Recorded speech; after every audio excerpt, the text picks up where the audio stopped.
मुझे कुछ तो करना होगा उनके दुख को दूर करने के लिए। किंतु मैं क्या करूं? मारुति, मारुति, मारुति, मारुति।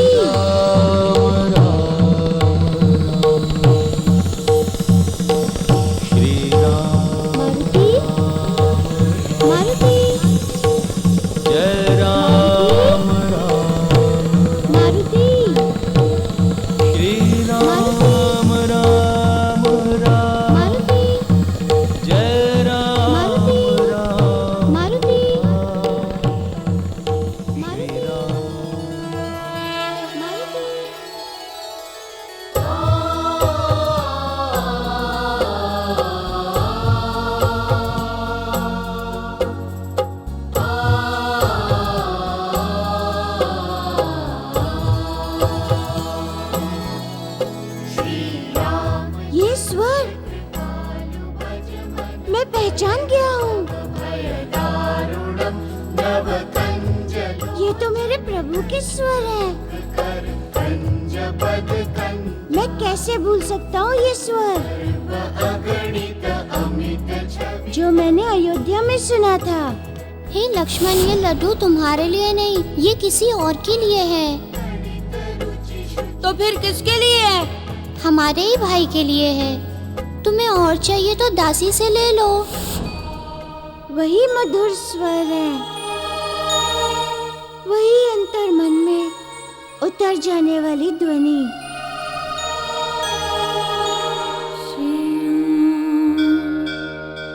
जय राम, जय जय राम, श्री राम, जय राम, जय जय राम, श्री राम, जय राम, जय जय राम, श्री राम। मारुति, ये असमंजस कैसा? जिस उद्देश्य के लिए हम दोनों ने अवतार धारण किया है, उसमें से एक कार्य तो तुमने अंगद के जन्म का आधार बना के पूर्ण कर दिया है और भविष्य में होने वाली घटनाओं की भूमिका तैयार कर दी है। अब तुम्हें दूसरा महत्वपूर्ण कार्य सिद्ध करने के लिए ऋक्ष प्रदेश जाना है।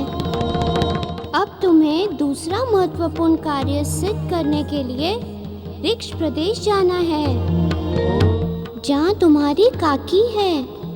वहीं जामवंत जी की समस्या का समाधान होगा और हमारे उद्देश्य की पूर्ति में वृक्षों और वानरों का सहयोग करने वाली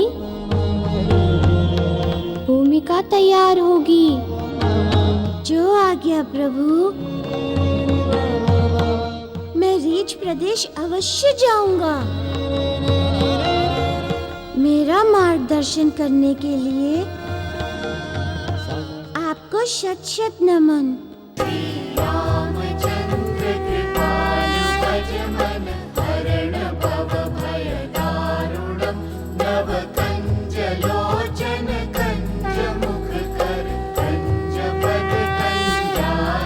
अब तुम्हें दूसरा महत्वपूर्ण कार्य सिद्ध करने के लिए ऋक्ष प्रदेश जाना है, जहाँ तुम्हारी काकी है। वहीं जामवंत जी की समस्या का समाधान होगा और हमारे उद्देश्य की पूर्ति में वृक्षों और वानरों का सहयोग करने वाली भूमिका तैयार होगी। प्रभु ने आदेश तो दे दिया कि ऋक्ष प्रदेश जाना है, किंतु हमें तो पता ही नहीं है कि ये ऋक्ष प्रदेश है कहाँ। ये किस दिशा में पड़ता है? कितनी दूर है ये? सब जाने बिना तो हम वहाँ नहीं जा पाएंगे। हम रीच प्रदेश के बारे में किससे पूछें? सैनिक, तुमने नवग्रह की शांति के लिए 9 प्रकार की लकड़ियां इकट्ठा की या नहीं? महाराज, मैंने पूरा अंजन प्रदेश ढूंढ लिया, किंतु मुझे पूरी लकड़ियां नहीं मिली। हे ईश्वर, मैं तुम्हें बताता हूं। सैनिक, तुम जाकर एक मानचित्र लेकर आओ। जो आज्ञा महाराज। और तुम एक तिपाई लाओ। समय बहुत कम शेष है, पता नहीं सारी तैयारियां किस प्रकार पूर्ण हो पाएंगी।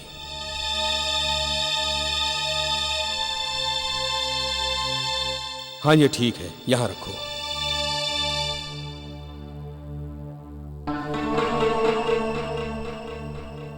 और ध्यान पूर्वक सुनो।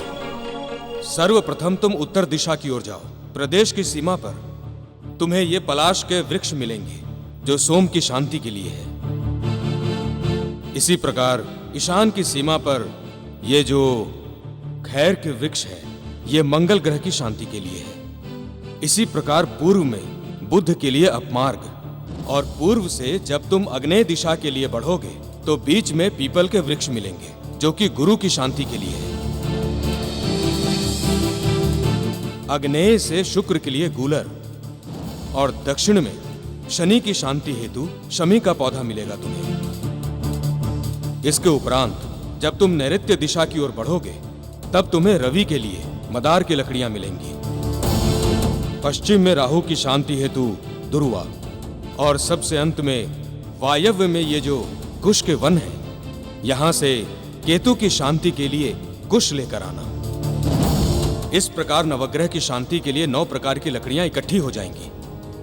अब विलंब मत करो, शीघ्र जाओ। जो आज्ञा महाराज।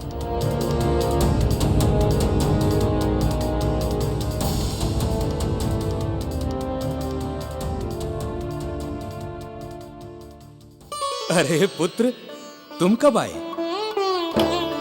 क्या बात है महाबली, कुछ चिंतित दिखाई दे रहे हैं। बात क्या है? नाना जी, आश्चर्य है, आपने तो उससे 9 ग्रह की लकड़ियों के लिए 9 दिशाओं में भेज दिया। आपको कैसे पता था कि कौन सी लकड़ी कहाँ मिलेगी? पुत्र, राज्य की सुख और समृद्धि के लिए राज्य की 9 दिशाओं में 9 प्रकार के वृक्ष लगाए जाते हैं, ताकि सभी नवग्रह शांत रहें और उनकी कुदृष्टि राज्य पर ना पड़े। किंतु मुझे तो अपने राज्य की दिशा का ज्ञान नहीं है कि किस दिशा में कौन सा वृक्ष है और किस दिशा में कौन सा राज्य है। अच्छा, तो इसमें कौन सी बड़ी बात है? मैं आपको बताता हूँ, हमारे पास आइए। ये देखो पुत्र, ये रहा हमारा प्रिय अंजन प्रदेश, और उसके पूर्व में है किष्किंधा, महाराज बाली का राज्य। अब ये रही पश्चिमी दिशा। पुत्र, ये क्षेत्र ना वानरों का है ना रीछों का। बहुत वर्षों से यहाँ कोई आता जाता नहीं है, इसलिए अब ये क्षेत्र सघन वन में परिवर्तित हो गया है।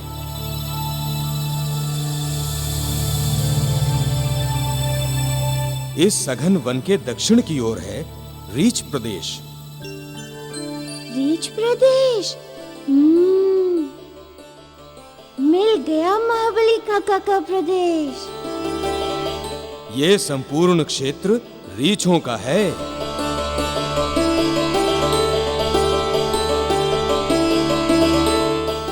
नाना जी, फिर महाबली काका भी यहीं के होंगे।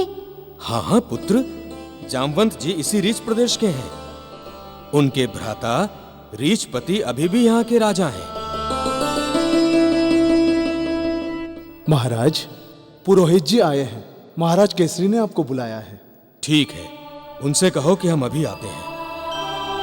मैं अभी आया पुत्र। तुम बैठो।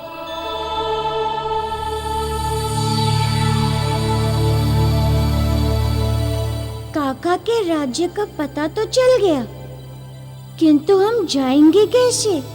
पता नहीं वहाँ कितना समय लग जाए, काकी को ढूंढने में।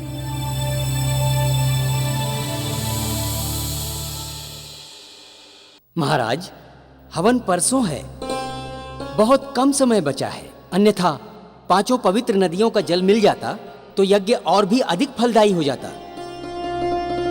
आपका आशय गंगा, जमुना, सरस्वती, कावेरी और गोदावरी नदियों से है ना राजपुरोहित जी? हाँ महाराज, किंतु अब तो ये संभव नहीं है।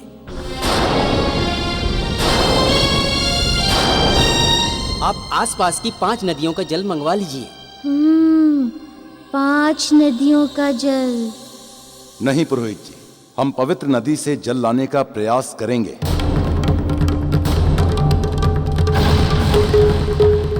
ठीक है महाराज, अब मुझे आज्ञा दीजिए।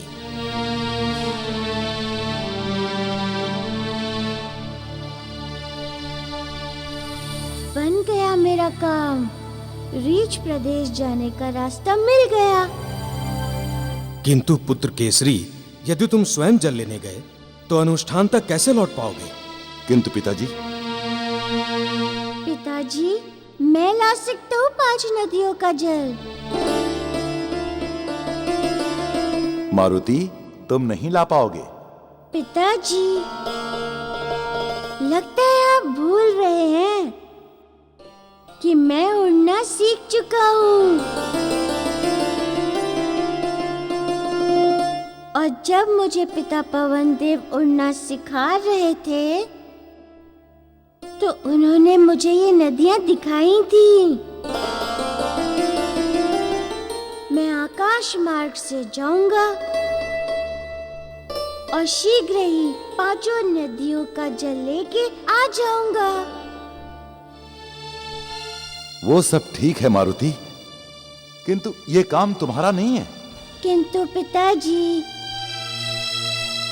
आपका यहाँ रहना आवश्यक है, इसीलिए मुझे जल लेने जाने दीजिए। मारुति, हमने कहा ना, तुम कहीं नहीं जाओगे, बस।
मैं तो किसी काम का नहीं हूँ।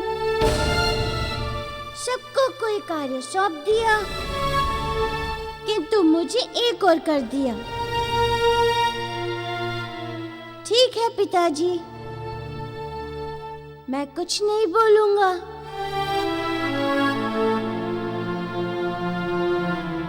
मैं अपनी आंखें भी बंद कर लेता हूँ, ना कुछ देखूंगा ना कुछ बोलूंगा।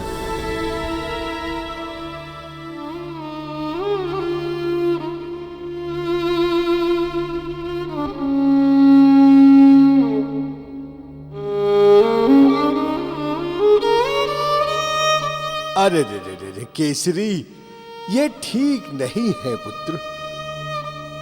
मारुति तो ये काम कर ही सकता है, और इतने कम समय में मारुति के अलावा और कोई नहीं ला सकता है।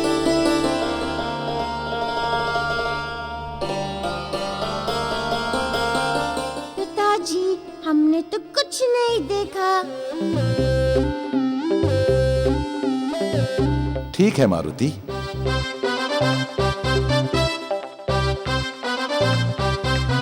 तुम जाओ और 5 नदी का पवित्र जल ले आओ।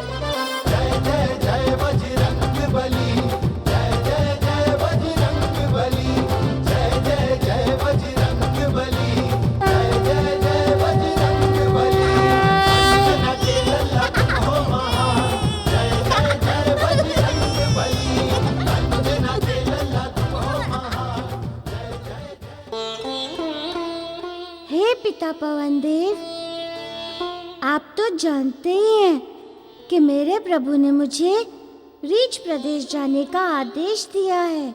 वहाँ जाकर मुझे वानरों और रीछों की मित्रता का आधार बनना है, जो भविष्य की घटनाओं में सहायक होंगे। मैं 5 नदियों का जल लाने के बहाने वहाँ जा रहा हूँ। यदि मुझे वहाँ से आने में विलंब हो तो आप यहाँ सब कुछ संभाल लीजिएगा। मारुति, मारुति, अरे मारुति कहाँ हो?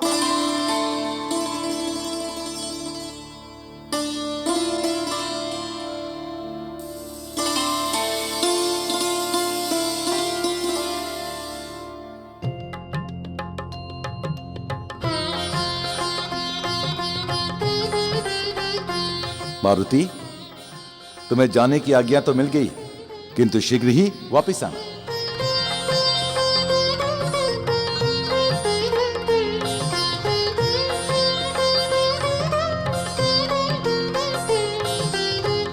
आयुष्मान भव, कीर्तिमान भव पुत्र।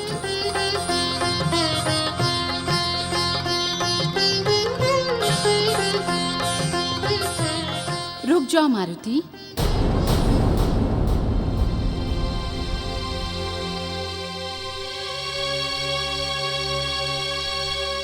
अब क्या हो गया नानी को?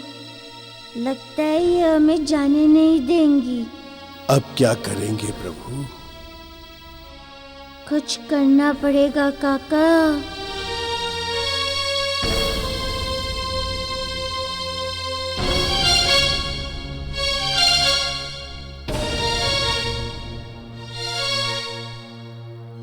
मारुति, मुझे शंका हो रही है। देखो, तुम जल लेने के बहाने कहीं और मत चले जाना, सीधे यहीं आना। नानी, मुझे पता है कि तुम मुझे बहुत प्रेम करती हो, इसीलिए तुम्हें मेरी चिंता हो रही है।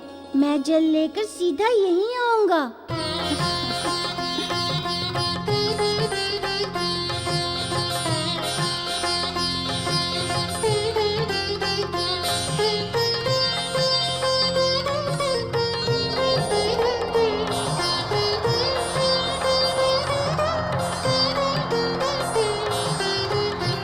प्रभु, शंका तो मुझे भी हो रही है कि आप अवश्य ही कोई नई लीला रचने वाले हैं, जिसका पता नहीं चल पा रहा है।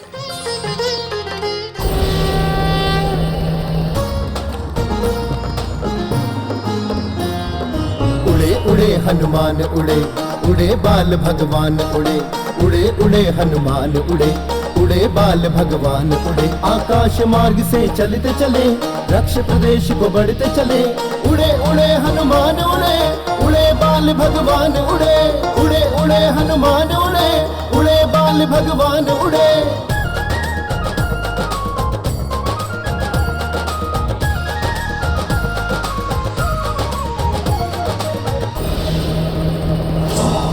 कमंडल एक हाथ में गदा लिए, सृष्टि के आधार बने, हर बिगड़ कार्य निर्माण करे। जामवंत की बिछुड़ी पत्नी को हनुमान मिलाने चले हैं, हनुमान मिलाने चले हैं। जामवंत के हर कलंक को हनुमान मिटाने चले हैं, आज मिटाने चले हैं, हनुमान मिटाने चले हैं, मिटाने चले हैं, हनुमान मिटाने चले हैं। जय जय जय बजरंग बली, जय जय जय बजरंग बली। नाना जी ने जैसा क्षेत्र बताया था वो तो यही लग रहा है। ये सगरवन, यहाँ ना वानर दिख रहे, ना ही रीछ। लगता है रीछ प्रदेश की सीमा यहीं से आरंभ होगी। यहाँ से मुझे धरती से होकर रीच प्रदेश में प्रवेश करना होगा। आकाश से तो हमें सब देख लेंगे।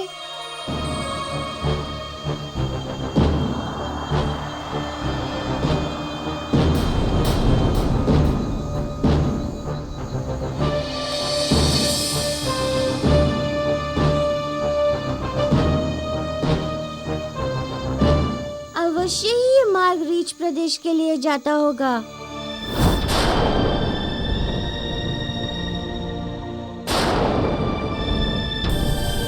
मैं इस कलश का क्या करूं?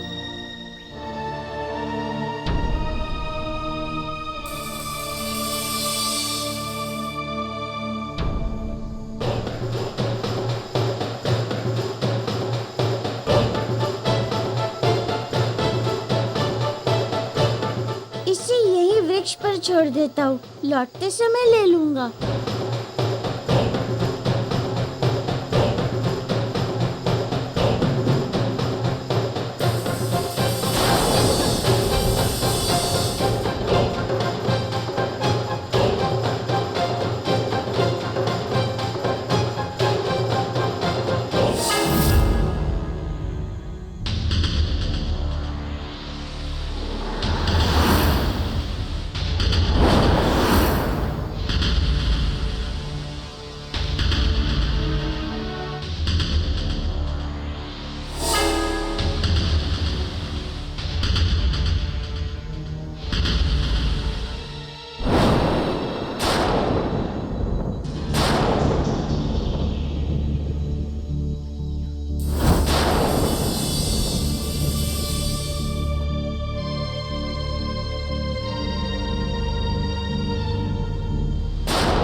पशु होगा।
वानर बालक को। ये हमारे शत्रु वानर का पुत्र है, ये जीवित न जाने पाए।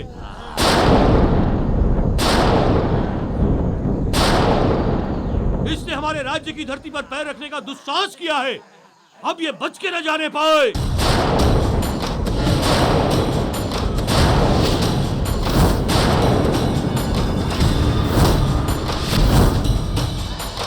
क्यों काका, क्यों मारना चाहते हो मुझे? मैंने आपका क्या बिगाड़ा है?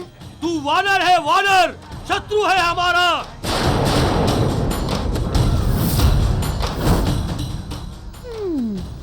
लगता है ये मुझे जीवित नहीं छोड़ेंगे और मैं भी इन पर प्रहार नहीं करना चाहता, इसलिए यहाँ से भागना ही उचित है।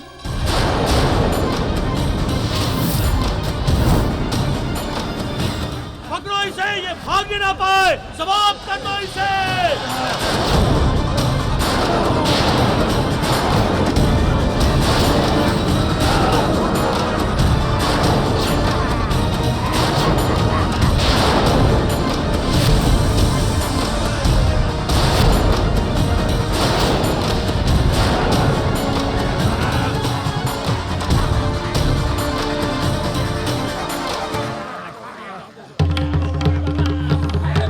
क्या करूं?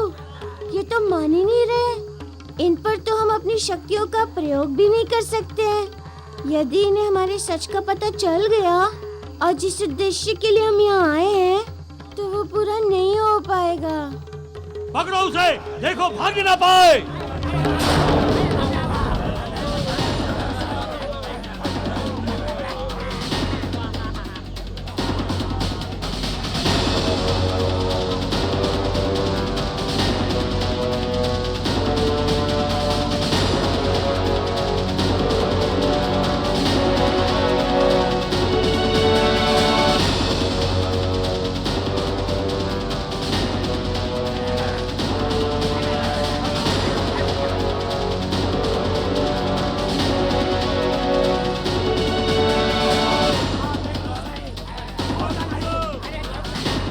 कहाँ चला गया वो? कहाँ छुप गया? जाओ ढूंढो उसे।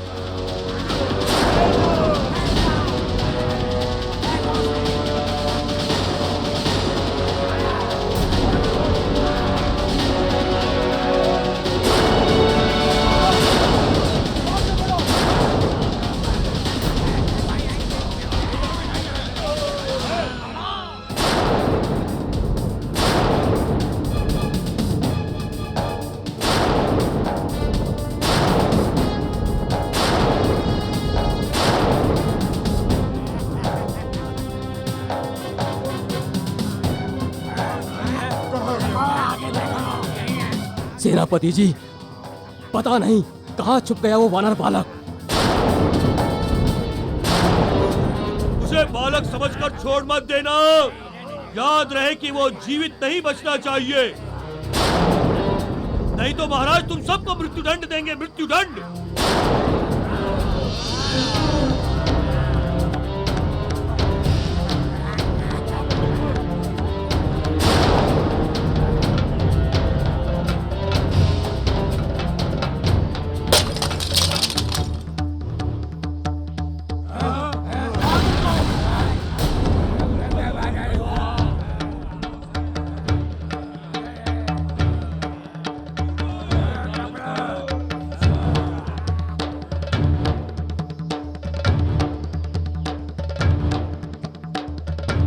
यहीं इन मटकों के बीच छुपा है वो वानर। बहुत दौड़ाया है तूने, अब देखता हूं तुझे कौन बचाता है।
कर दिया तुमने? मेरे मटके क्यों फोड़ डाले तुमने? अरे रात दिन एक करके 1 महीने में ये सारे मटके बनाए थे मैंने, और तूने एक बार सारे तोड़ डाले। ये सारे के सारे मटके उत्सव में जाने वाले थे। चिल्ला क्यों रही है बुढ़िया? नगर में एक वानर घुस आया है, हम उसी को ढूंढ रहे हैं। इन्हीं मटकों के बीच छिपा है कहीं वो वानर। मारी गई है तेरी? एक वानर को ढूंढने के लिए तुमने सारे मटके ही फोड़ डाले। अंधेर मचा रखा है तुमने। हमें हमारा काम करने दे बुढ़िया।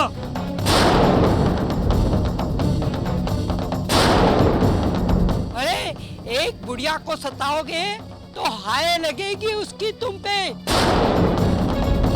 और महाराज जी को बोल दिया ना तो दंड भी मिलेगा। चले जाओ यहाँ से, नहीं तो अच्छा नहीं होगा। हाँ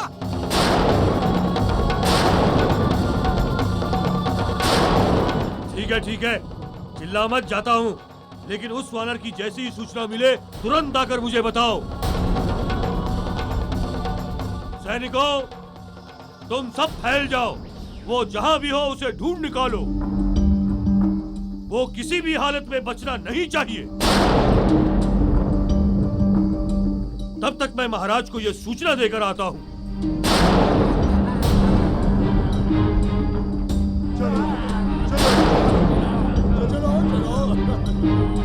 सेनापति, सेनापति हुआ तो क्या हुआ? क्या समझता है अपने आप को?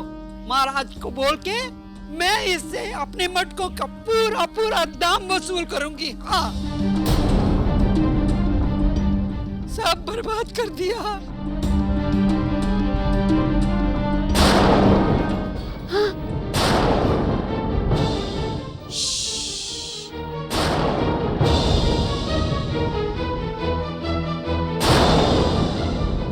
नहीं नानी, कुछ मत बोलना।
महाराज रिछपति की जय हो। वाह महाराज, आपके समान शक्तिशाली और बुद्धिमान इस संसार में कोई भी नहीं है। आपकी जय हो, जय हो महाराज।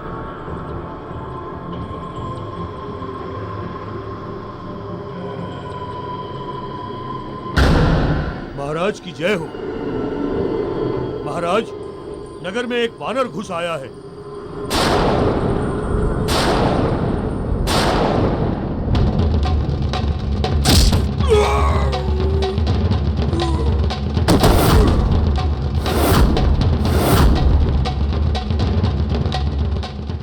नगर में वानर घुस आया, इसका अर्थ यह है कि वो अभी तक जीवित है। साहस कैसे हुआ तुम्हारा एक जीवित वानर के बारे में सूचना देने की? हम केवल वानरों की मृत्यु की सूचना सुनना चाहते हैं। हमें क्षमा करें महाराज। सेनापति, यदि वो वानर नहीं मरा तो आज हम तुम्हें मृत्यु दंड देंगे।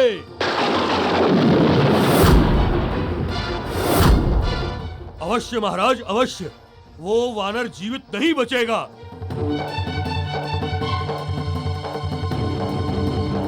वानर हमारे सबसे बड़े शत्रु हैं। शत्रु! शांत हो जाइए महाराज, शांत हो जाइए। वो वानर जो कोई भी है, उसकी मृत्यु उसे यहाँ खींच कर लाई है। मैं तो इस धरती से वानरों का अस्तित्व मिटाना चाहता हूँ मंत्री जी। आज तक जो भी वानर मेरे सामने आया वो जीवित नहीं बचा, ये भी नहीं बचेगा।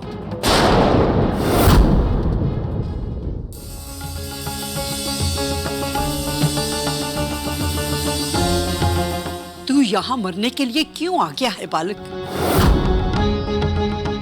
अब तुम्हें कोई नहीं बचा सकता। यदि तुम जीवन चाहते हो तो यहाँ से भाग जाओ। यदि किसी सैनिक ने तुम्हें देख लिया तो तुझे जीवित नहीं छोड़ेगा। किंतु वो मुझे क्यों मारना चाहते हैं नानी? मैंने तो उनका कोई अहित नहीं किया है। पुत्र, रीछों और वानरों में वर्षों से गहरी शत्रुता बनी हुई है।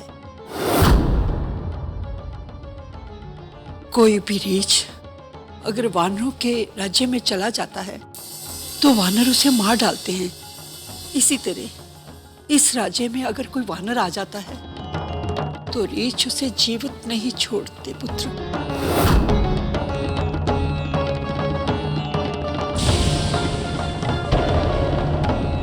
ये कैसे हो सकता है? यदि शत्रुता होती तो महाबली काका को हमारे परिवार में एक पिता की तरह सम्मान नहीं मिलता। अवश्य ही कुछ गड़बड़ है। अब तुम चुप क्यों हो? चले जाओ यहाँ से, चले जाओ। नानी, एक बात बताइए, इस शत्रुता का कारण क्या है?